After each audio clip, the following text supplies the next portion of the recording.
क्या आप अपने पौधे की ग्रोथ बढ़ाना चाहते हैं? पोटिंग सॉइल गमले की मिट्टी को जरखेज करना चाहते हैं? क्या आप चाहते हैं कि बीज लगाएं और जल्दी पौधा बन जाए? तो आप अपने पौधे को दुनिया की सबसे अच्छी खाद वर्मी कंपोस्ट दें। जी हाँ, वर्मी कंपोस्ट दुनिया की सबसे अच्छी खाद है। अगर आप न्यूट्रिएंट से भरपूर खाद अपने पौधे को देना चाहते हैं तो उसको वर्मी कंपोस्ट दें। वर्मी कंपोस्ट में नाइट्रोजन, फास्फोरस और पोटाशियम जैसे ज़रूरी न्यूट्रिएंट्स होते हैं जो कि किसी साइड इफ़ेक्ट के बगैर पौधे की ग्रोथ के लिए बहुत ज़रूरी होते हैं। वर्मी कंपोस्ट को मैंने ऑनलाइन ऑर्डर किया था, ये आप देख सकते हैं। ये वर्मी कंपोस्ट खाद है, फर्टिलाइज़र है, जिसको हम सॉइल में मिक्स करके पौधे में लगा सकते हैं।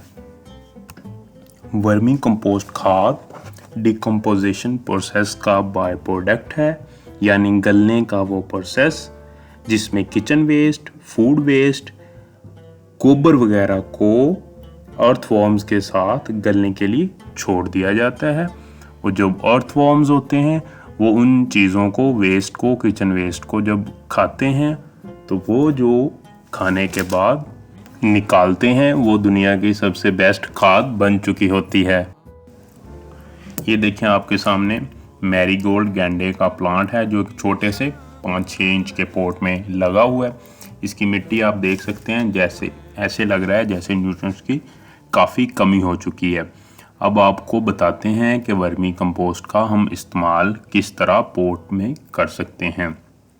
पहले गमले में छोटी छोटी हम गोडी कर लेंगे, थोड़ी थोड़ी मिट्टी ऊपर वाली 1 इंच नरम कर लेंगे।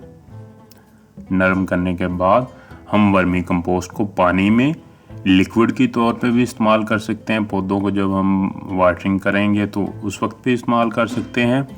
और अगर हम इस तरह थोड़ी थोड़ी गोडी करके 1 इंच मिट्टी नरम करके उसमें वैसे भी वर्मी कंपोस्ट को डालकर मिक्स कर दें तो वो भी पूरी मिट्टी के अंदर, नीचे पॉट के अंदर न्यूट्रिएंट्स को ले जाएगा और रूटिंग के ज़रिए पौधा अपनी खुराक को वर्मी कंपोस्ट से हासिल करेगा और सेहतमंद हो जाएगा, नशोनुमा हासिल करेगा और बहुत ही हरा भरा हो जाएगा, क्योंकि वर्मी कंपोस्ट में नाइट्रोजन, फास्फोरस और पोटाशियम जैसे ज़रूरी न्यूट्रिएंट्स होते हैं।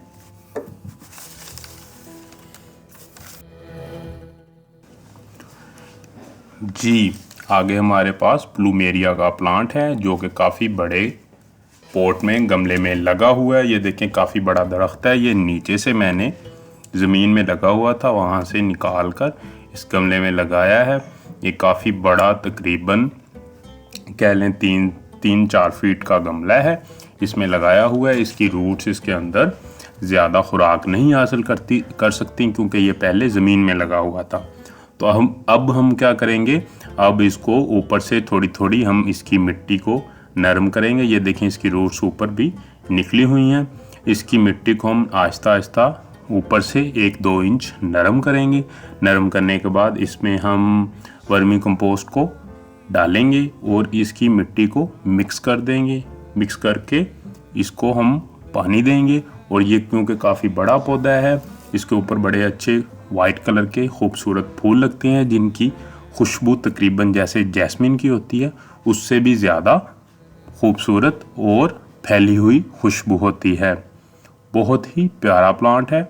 आगे जैसे ही ये फ्लावरिंग करेगा, समर सीज़न में ये फ्लावरिंग करता है और आगे विंटर तक इसकी फ्लावरिंग होती रहती है। तब तक आपको इसकी डिटेल आगे देते रहेंगे, फीडबैक देते रहेंगे। अब हम इसके अंदर वर्मी कंपोस्ट डालेंगे। ये देखें, वर्मी कंपोस्ट को इसके ऊपर फैलाकर हम इसकी मिट्टी को मिक्स कर देंगे।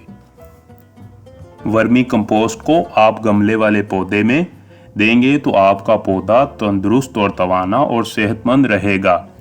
वर्मी कंपोस्ट को गमले की मिट्टी को नरम और जरखेज करने में मदद देता है।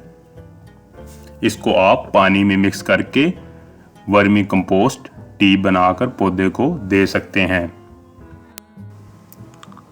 मिट्टी को वर्मी कंपोस्ट के साथ मिक्स करने के बाद हम इसको वाटर देंगे, वाटरिंग करेंगे और इसी तरह हम वर्मी कंपोस्ट को 1 महीने में 2 दफ़ा 15 दिन बाद हर प्लांट में इसी तरह हम यूज़ कर सकते हैं।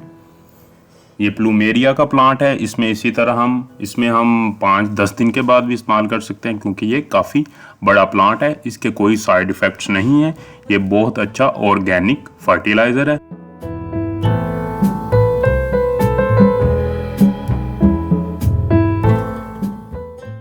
ये मैरीगोल्ड का प्लांट है। ये देखें, उसके ऊपर फ्लावरिंग आ रही है, तो अब इसको ज़्यादा न्यूट्रिएंट्स की, खाद की, फर्टिलाइज़र की ज़रूरत है। ये हमने इसके ऊपर वर्मी कंपोस्ट डाला हुआ था। अब इसको वाटरिंग करेंगे, इसके अंदर पानी देंगे, और क्योंकि ये फ्लावरिंग आ रही है इस पे, तो हम इस पे भी 5-10 दिन के बाद हम ये वर्मी कंपोस्ट इसमें डाल सकते हैं। आगे जो हमारे पास प्लांट है, ये मैंने एक बाल्टी में लगाया हुआ है। ये पहले एक गमले में था, वो टूट गया था, उसको इसके अंदर शिफ्ट कर दिया। ये देखें, इसके ऊपर नई लीव्स आ रही हैं, क्योंकि ये स्प्रिंग का सीज़न चल रहा है, मार्च का महीना है।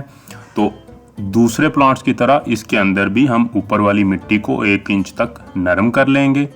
मिट्टी को नरम करने के बाद इसमें हम वर्मी कंपोस्ट को डालेंगे। ये कैरिसा ग्रैंडिफ्लोरा का प्लांट है। ये बहुत ही खूबसूरत, इसके ऊपर जैस्मिन की तरह के ही फूल लगते हैं, लेकिन इसकी खुशबू थोड़ी सी दूसरों से डिफरेंट होती है।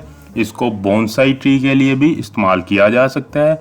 ये कुदरती तौर पर ही ऐसे लगता है जैसे कोई बड़ा प्लांट है।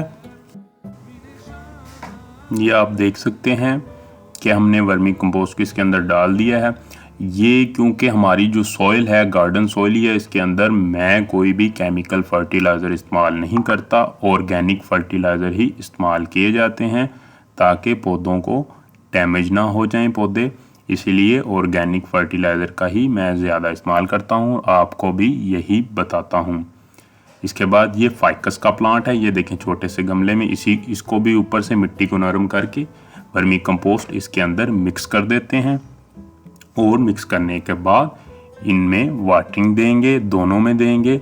हम तकरीबन 10 और 15 दिन के वक्फे से बड़े प्लांट्स में वर्मी कंपोस्ट डाल सकते हैं। अगर हमने कोई बीज लगाना हो तो वर्मी कंपोस्ट को उस मिट्टी के अंदर मिक्स करके 50% वर्मी कंपोस्ट और 50% ही हमारी सॉइल या कोकोपीट हम मिक्स करके उसके अंदर सीड्स जर्मिनेशन के लिए लगा सकते हैं। वर्मी कंपोस्ट में सीड काफ़ी अच्छी तरह ग्रोथ हो जाते हैं।